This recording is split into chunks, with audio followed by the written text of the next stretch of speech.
Instagram തുറന്നാൽ ഇപ്പോൾ എല്ലായിടത്തും ശേഷ ആയുർവേദയുടെ ഈ സാൻഡൽവുഡ് ക്രീമിൻ്റെ പരസ്യമാണല്ലോ. എന്നാൽ പിന്നെ ഞാനും ഒന്ന് വാങ്ങി നോക്കിയ കാര്യം എൻ്റെ മുഖത്ത് നല്ല രീതിയിലുള്ള പിഗ്മെൻറ്റേഷനും ഡാർക്ക് സ്പോട്ട്സും ടാനും എല്ലാം ഉണ്ട്. അപ്പോൾ ഒരു ഇൻസ്റ്റൻറ്റ് സൊല്യൂഷൻ ആണെങ്കിൽ നമുക്കൊന്ന് പരീക്ഷിച്ച് നോക്കണമല്ലോ. അങ്ങനെ വാങ്ങിച്ച് ഏകദേശം 1 വീക്ക് യൂസ് ചെയ്തതിന് ശേഷമാണ് ഞാൻ റിവ്യൂ ചെയ്യുന്നത്. ഓർഡർ ചെയ്ത് നമുക്ക് ഏകദേശം ഒരു 3 to 4 ഡേയ്സിനകത്ത് പ്രോഡക്റ്റ് കയ്യിൽ കിട്ടിയിട്ടുണ്ടായിരുന്നു. ഇത് യൂസ് ചെയ്ത് തുടങ്ങുന്നതിന് മുന്നേ എൻ്റെ സ്കിന്നിൻ്റെ അവസ്ഥ ഇതാണ്. അപ്പോൾ യൂസ് ചെയ്തതിന് ശേഷം നമുക്ക് റിസൾട്ട് ഉണ്ടോ എന്ന് അറിയാൻ വേണ്ടിയിട്ടാണ് എടുത്ത് വെച്ചിട്ടുണ്ടായിരുന്നത്.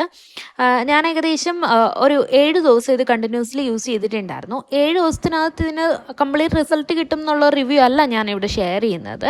അപ്പോൾ 7 ദിവസം യൂസ് ചെയ്തതിന് ശേഷം എൻ്റെ സ്കിന്നിന് എന്ത് സംഭവിച്ചു എന്നുള്ളതാണ്.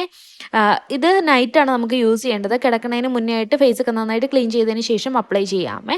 നാച്ചുറലായിട്ടുള്ള സംഭവങ്ങളൊക്കെ തന്നെ ആണ് തോന്നുന്നു ഇതിനകത്തുള്ളത്. പ്രത്യേകിച്ച് അങ്ങനെ സ്മെല്ലും കാര്യങ്ങളൊന്നും ഇല്ലേ. 7 ദിവസം യൂസ് ചെയ്തതിന് ശേഷം എൻ്റെ സ്കിന്നിൻ്റെ അവസ്ഥ ഇതാണ്. പാടൊക്കെ അതേപോലെ തന്നെയുണ്ട്. പാട് പോവാത്തതല്ല എൻ്റെ വിഷമം. വെറുതെ ഇരുന്ന സ്കിന്നിൽ കുറച്ച് കുരുവും കൂടെ വന്നതാണ്.